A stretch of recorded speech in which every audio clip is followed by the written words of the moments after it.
John here. It's Wednesday, so that means we have some legato exercises and a lick of chords. In today's lesson, we're gonna cover an exercise that will really help you smooth out those string changes when it comes to your legato, and will also help you with your timing, which is another sticking point when it comes to legato technique for most people. If you like this stuff, check out my newsletter. You get 17 free lessons right into your inbox, as well as a ton of other videos that you won't see anywhere else.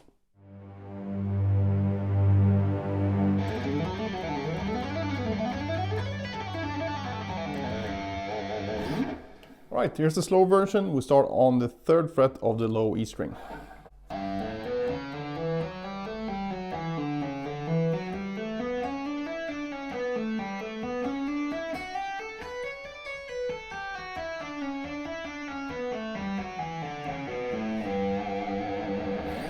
Alright, so this lick is based on G Lydian, and we start here on the 3rd fret and we go up 3 strings. Then back that far, so and we slide up 1 fret, repeat basically the same sequence, and after that we go up 4 strings.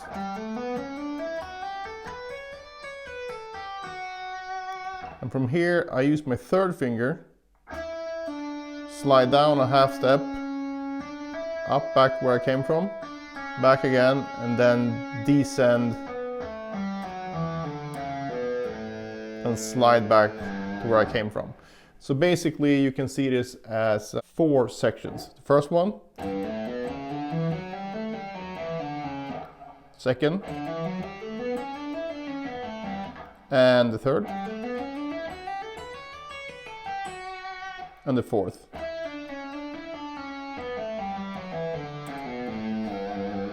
So again, slowly from the beginning.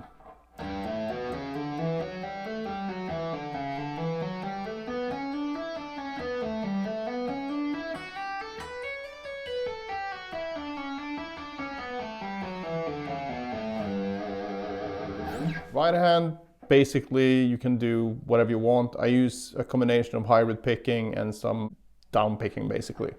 But if I do this without hybrid picking, if you're not comfortable with that yet, it will sound like this.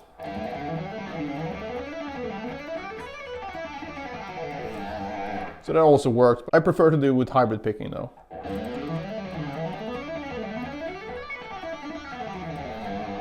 If you want tabs for this one, you have 2 choices. You can go to my Patreon, and for that choice you get access to hundreds of different lessons as part of my Patreon lesson library.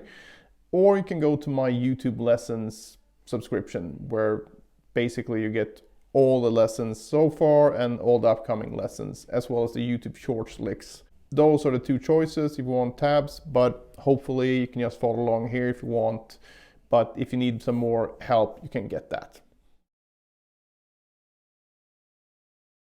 So now I'm going to cover an exercise that will really help you with disguising the string changes when it comes to your legato playing. Because one of the biggest difficulties with legato, at least for me and for the students that I've taught throughout the years, which is a lot, the problem with legato is not really being on the same string, but it's when you change strings, you can sort of destroy that illusion of really connected notes. And legato means basically connected. So the way to do this is to make sure that you don't get this effect. You know, where it's like everyone can hear it when you're changing strings.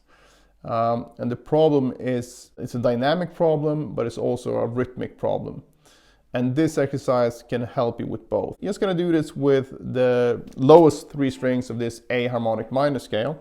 So the fingering that I'm gonna use here for the exercise is 5, 7, 8 on the E string and the A string, and then 6, 7, 9 on the D string. So the exercise is going to go as follows. I'm just going to play it through once and you can see what I mean.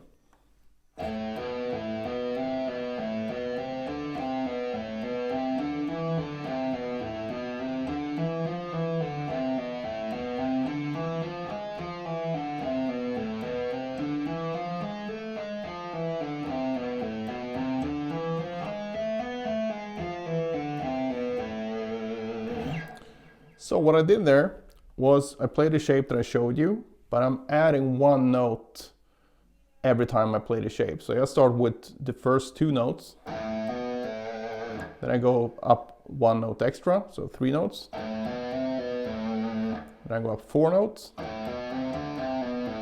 5, 6, 7,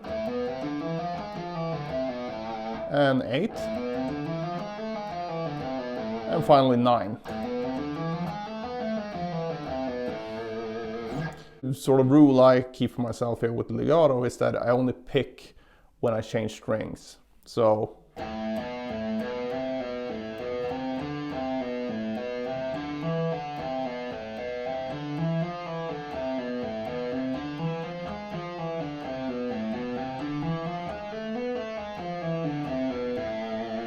the subdivision, I suggest that you start with 8 notes and really try to get that together. So you want to really focus on the timing here. So use a metronome, so just go.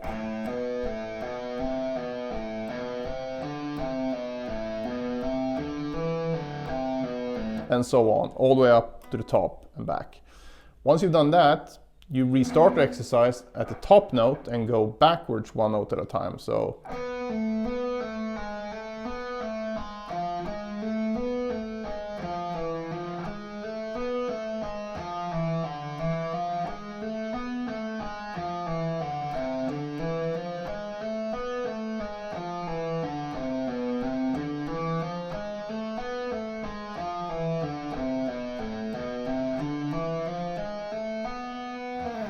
once you're comfortable with 8th notes, try 8th note triplets, so 3 notes per beat, 16th notes, quintuplets, whatever you want.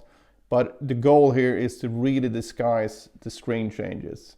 And do this at a tempo where you really do that, because if you do it at a tempo where you're not doing that, well, you're not getting anything out of the exercise. Once you've done it through the lowest 3 strings, then you can restart the whole thing on the next string set. So in this case I would go A, D, and G. So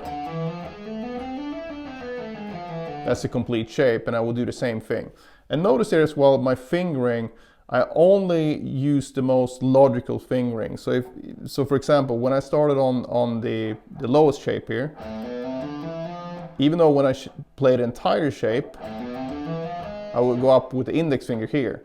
But when I only go up to that note, I would use my second finger, because that's what makes the most sense for that phrase. And same thing when I add this note. It's only when I need the pinky up here where I go up with my index finger. So try to keep that in mind when you play this, so you don't get into some weird fingering. Just try to use the most logical fingering for that particular phrase. Okay, so if we do the same thing here now, starting on the A string, we have 5, 7, 8, 6, 7, 9, and then we have 5, 7, 9 on the G string. So I'm going to play the first one from the beginning.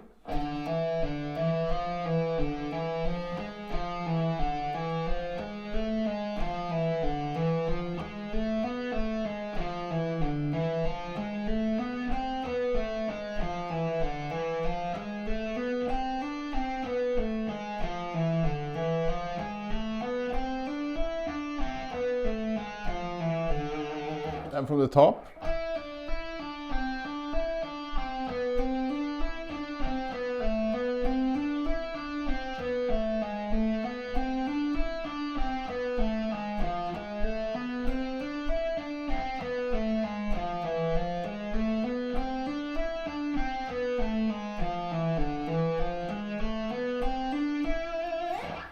Then start on the D string.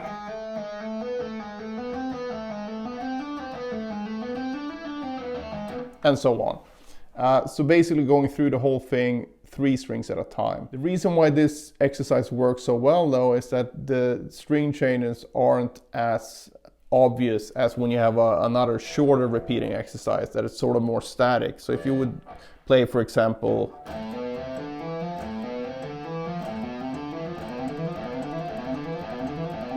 As you saw on this one, the string change is very obvious. It's in the same place rhythmically every time, so it doesn't give you as much of a challenge, and also it won't give you as much improvement in the long run. When it comes to the string changes, I tend to use hybrid picking for the most part, but this works just as well with whatever picking technique you like to use the best. So whatever you like using, use that, because it's supposed to help you with your technique. So you can apply this to pretty much any type of picking. All right, so try to incorporate this one in your practice routine, and I think you'll find some really good results if you follow my suggestions, that is. And you don't need to play the A harmonic minor scale, obviously. You can apply it to whatever scales you're working on right now. And besides being a really great exercise for your legato, it's also a great exercise in terms of learning new shapes. So really try it in that way as well. As always, please like and subscribe. And if you have any problems with a specific technique, please post that below so I know what to focus on in future videos. Thanks again for watching, and see you in the next one.